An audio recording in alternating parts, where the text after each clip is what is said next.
Hello, everybody. Hello, everybody. This is some old guy with MS again.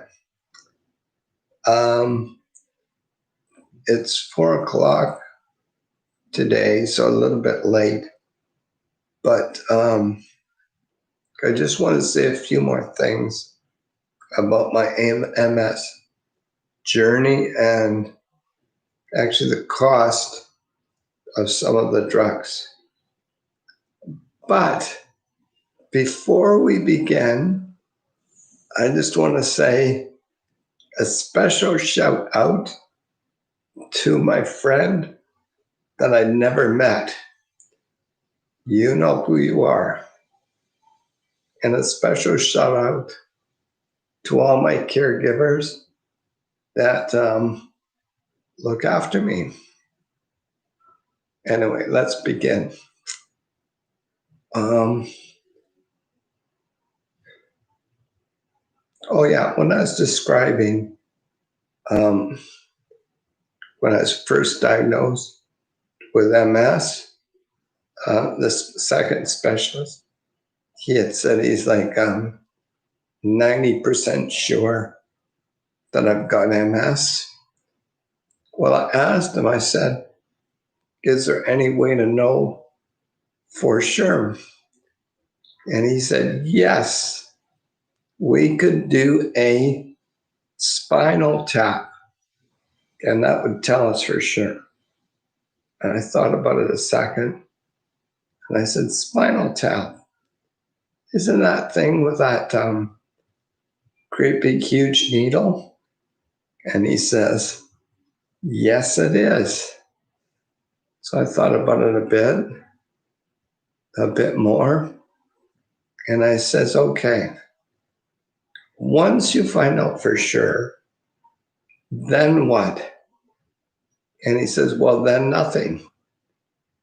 And I said, well, what do you mean? And he says, well, there is no cure for MS. We don't even know what causes it. So if we know for sure, there's nothing we can do. So I thought about that for maybe 1 second. And I said, okay, I don't need to know for sure. And he says, well, that's good. I kind of assumed that.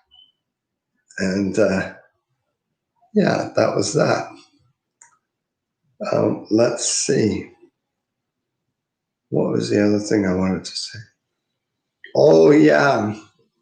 In all my treatments and that, I forgot to talk about, I think it's called CCSV or something like that. And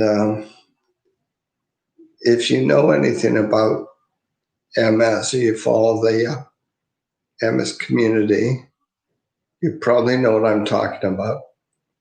Otherwise, you probably don't have a clue. Anyway, there was a doctor in Italy. He was a vascular surgeon, which means he had something to do with blood vessels and that. And his wife had MS. So he was trying to figure out a way to help her. And because he's a vascular surgeon, he's studying the flow of blood and that.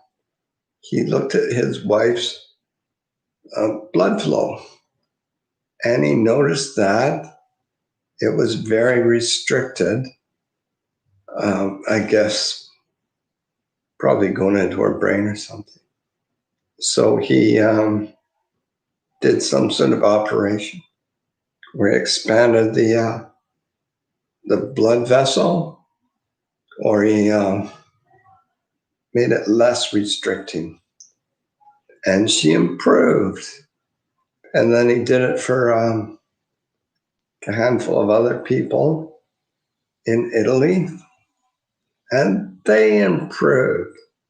So there was this great big furor all around the world, basically saying it looks like someone has discovered potentially the cure for MS. So all these clinics started springing up all over the place, but usually in sort of suspect countries like Mexico.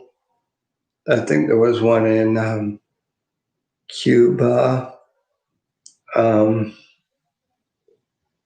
in Eastern Europe.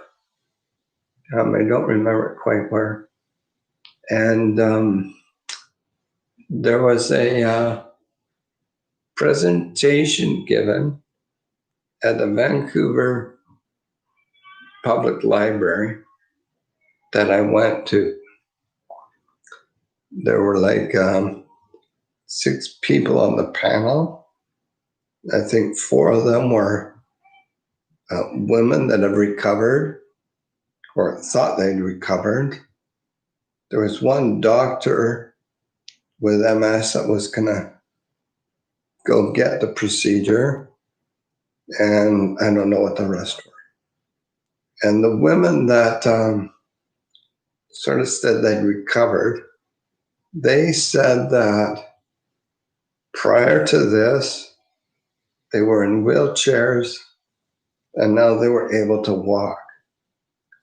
So, they said they still had some symptoms, but they were way, way better. So there was a lot of interest in it. And I went and told my neurologist that I was thinking of doing this. And she says, well, I don't want to, talk you out of it and be a negative Nancy, but it is unproven. There haven't actually been any tests on it. It is possible. It's just a big scam.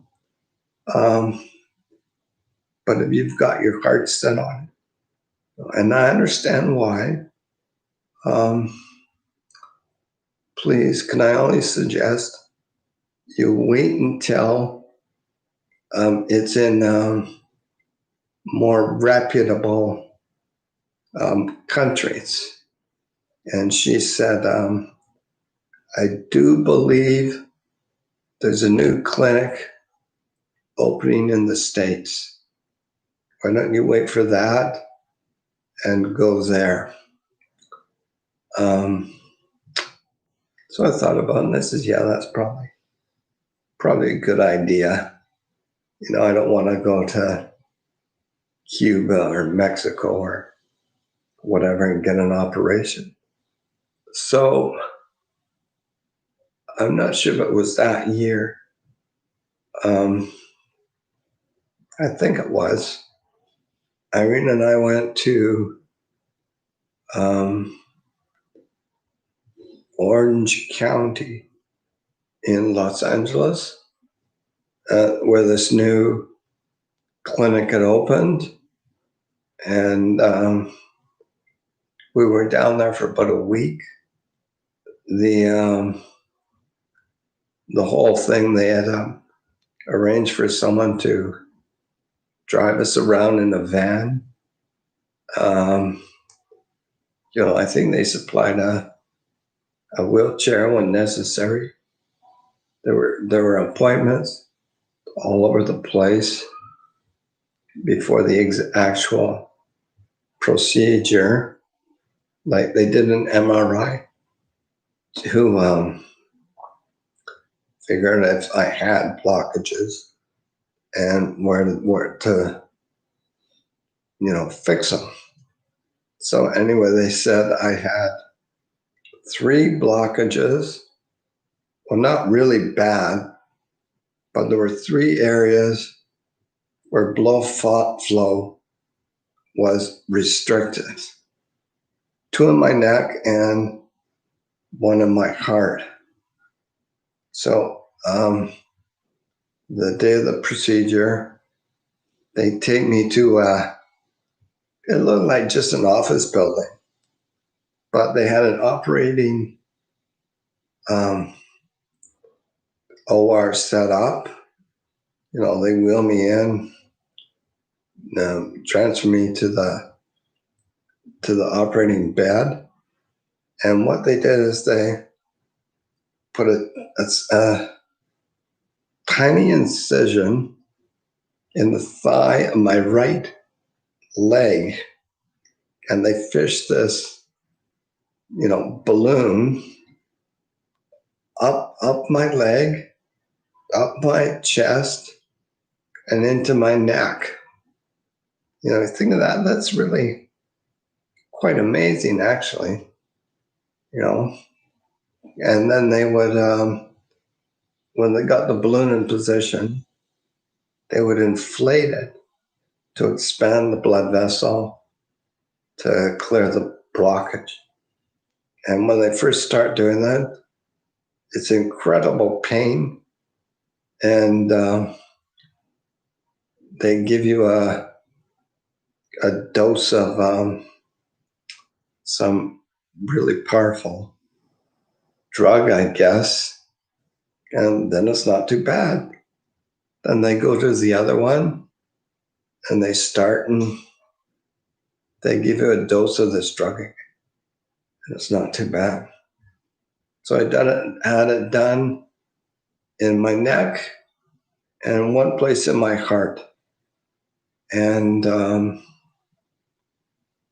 the only thing is, they said that I had to watch my thigh, because when they do this, they give you blood thinners, of course, and they wanted to make sure that it didn't open up and start bleeding and, I die from no blood. So anyway, yeah, I went home, or I went to the hotel, and Irene came along with me to everything. We went back to the hotel. I went to bed, got up the next morning, and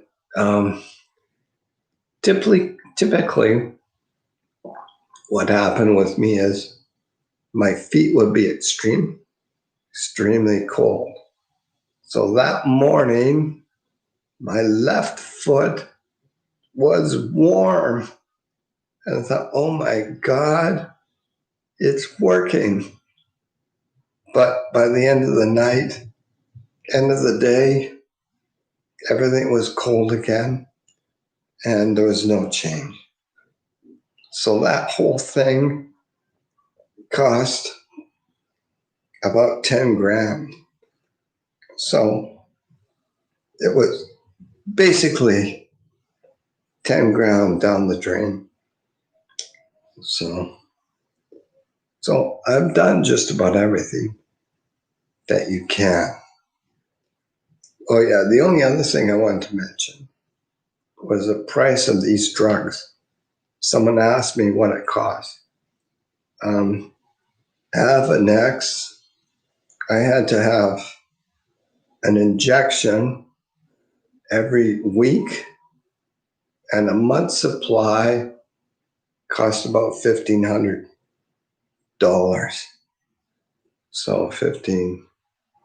So around 18,000 a year.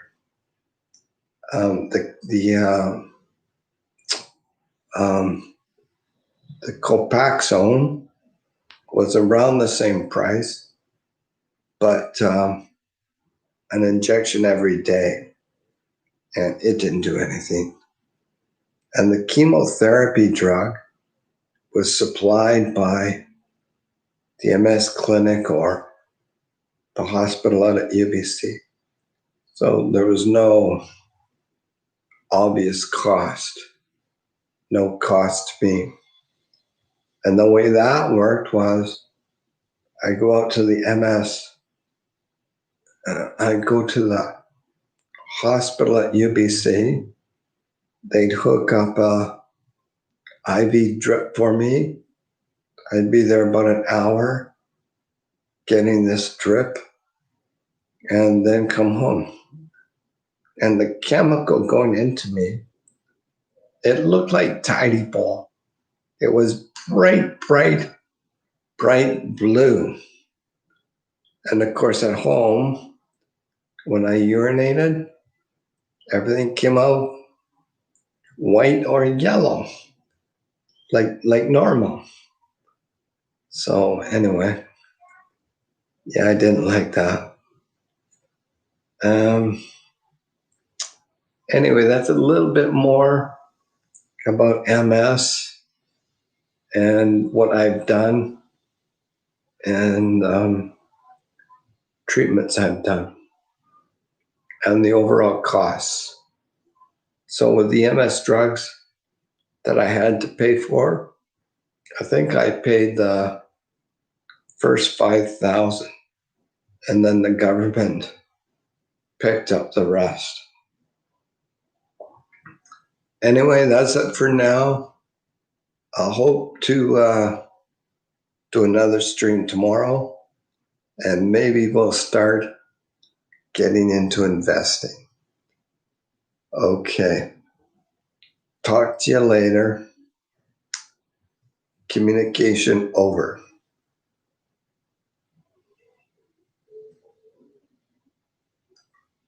Okay, this is not for you. Start listening. Mouse grid. 8, 8, 1, click. Mouse grid. 5, 9, 3, click.